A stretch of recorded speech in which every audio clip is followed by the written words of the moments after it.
স্বাস্থ্যক্ষেত্রে আমাদের বাজেট এই 14 বছরে 6 গুণ বৃদ্ধি পেয়েছে এবং আমরা সেরা পাবলিক ইনফ্রাস্ট্রাকচার হেলথে প্রায় 70,000 কোটি টাকা খরচা করেছি, তার বেশি তো কম নয়। স্বাস্থ্যসাথী আমরা দিই 2,45,00,000 পরিবারের,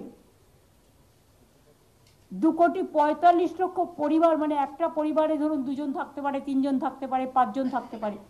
যদি সবটা যুক্ত করেন সবটা কভার হয়ে যাবে। 13,156 কোটি টাকা এখনো পর্যন্ত। বিনামূল্যে চিকিৎসা রাজ্যের সকল মানুষ, বছরে প্রায় মিনিমাম 2,000 কোটি টাকা। রাজ্যের সকল মানুষ পরিকাঠামো উন্নয়ন 70,000 কোটি টাকা।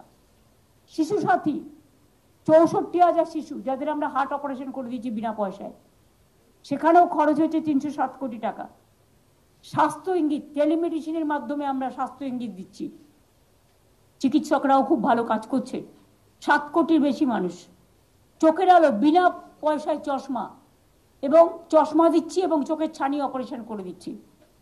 এর সংখ্যা প্রায় 34 লক্ষ, সেখানেও খরচ হয়েছে 181 কোটি টাকা।